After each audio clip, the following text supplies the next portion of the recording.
for myself. And that's when I started training. And legit training became. So let's get into that business, but just real quick to put a button on it, it's like you was fighting with God, I would say, because you changed your life, and it's like all these bad things keep happening.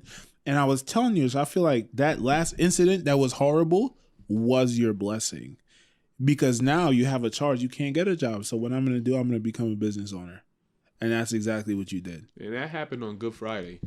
Oh, Ain't wow. that something, right? It happened on Good Friday. This past Good Friday? Or no, last year. Oh, okay. Last year Good Friday. Yeah, during COVID. We was fasting at the time of my church. We was fasting and everything. I haven't eaten because, again, I was getting butter from my mom so we could eat. You get what I'm saying? Yeah. So we were only able to eat breakfast, and then we fast throughout the day, and then we can't eat again until the next day. Hold on. So you said after you left the precinct, right? You ran 5 miles home? Central Bookings. You I ran home.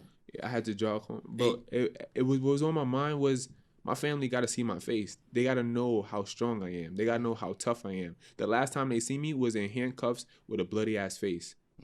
I want to show them that anything that I go through, I'm tough. And y'all could always rely on me. Y'all could always count on me to always come back to provide. I don't care what I go through. You get what I'm saying? Absolutely. And that's my promise to my family, even with my business.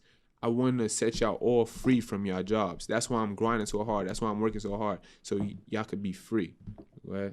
I want to talk about, there's a woman author, Jen Cicero. She talks about the big snooze, which is just energy, whatever it is you believe in, you're Christian.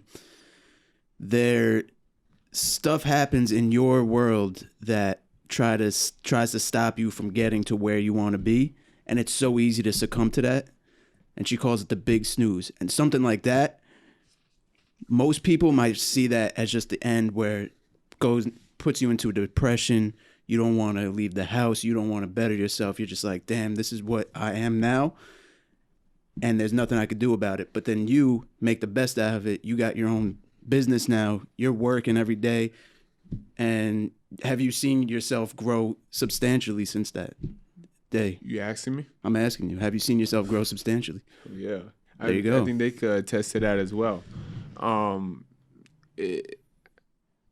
I've grown so much because I had, let's say, when I first started, I only had one client. That client brought a sister, 2 clients. That client also brought somebody else. I had 3 clients. Now it's starting to get cold. I invested into a fitness studio, small box, smaller than this room. Went on unemployment.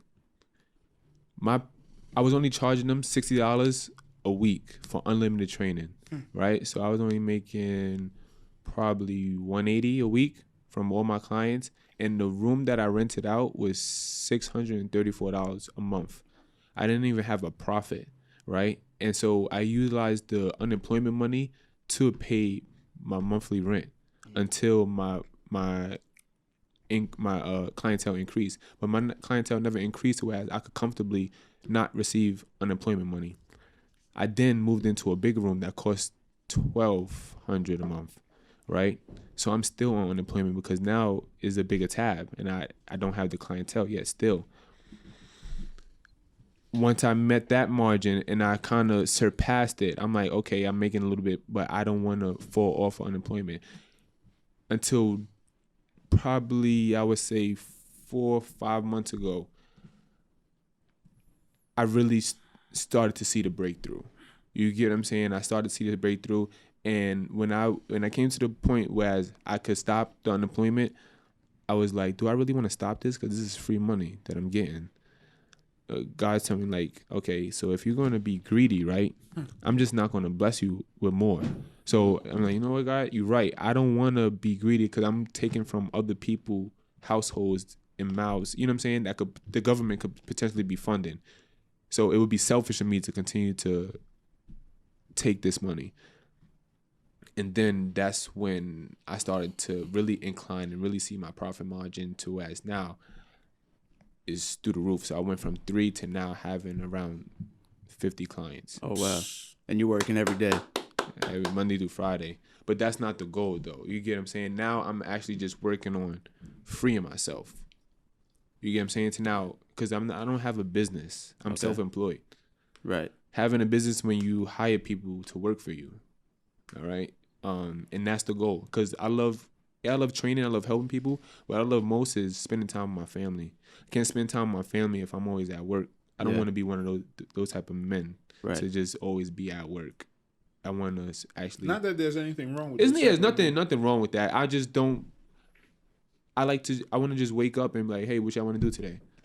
Not, oh, we can't do this because I have work and we have to. No, I don't want to be that type. I want financial freedom. You don't want to trade your time for money every day. And because the finances that I want, it's not enough time in my day for me to work for it. Does that make sense to you? Mm-hmm. We only have 24 hours in a day. I cannot make as much as I want to make within that 24 hours by working. You have to run businesses within that 24 hours. Right. Now you have 4 to 5 businesses that's running itself, the systems that's running itself, and now you can see the financial freedom that you really want to have. And what you said was key. You started your business without making a profit. That's called building a brand, right? That's what Jeff Bezos did. He was buying shit. For example, to make it simple, he'd buy a book for $10 and sell it for $9. He wasn't making a profit, but he was building a brand. You know, if you wanted a book, you went to Amazon. And to what you said, like, money is not everything, especially when you're trying to start a business, man. You just got to eat shit sometimes to put your name out there. You feel me? And it all comes out to, at the end, as your reward, because, like, when I just did my taxes, for when I first started, 2020, LeeGit Training came up as a loss. So I didn't have to pay any taxes on it. But I got money back from the government. You get what I'm saying? A lot of people are scared to even start because they feel like their profit margin is not there. No, start it, because they're not going to ask for anything that they know that you don't have. As messed up as the government is, they're not that messed up. Right. They're actually in cahoots with people of business. Yeah. Because our system is ran like a business. Right. It's a system for business. Business owners stimulate the economy, man, and that's why capitalism there's all right those, there. That's why there's all those tax breaks for people who are in business and who have employees, who have real estate. And we talk about New York City, and we are the money. You get what I'm saying? A lot of people was brought to New York City to work, to make money. The only reason why they accepted the Jews inside of New York City is so they can work. They said, we don't care about their religion. Let's let them work. We're going to make more money. And that's how they came here. You get what I'm saying? Because it's an industrialized state. And that's where it first started. Factories and apartments with crowded people. And that's still to this day. That was in way back when. You get what I'm saying? Early 1900s, late 1800s. Exactly. Right? So and it's still the same to this day. They putting us in apartments up amongst each other.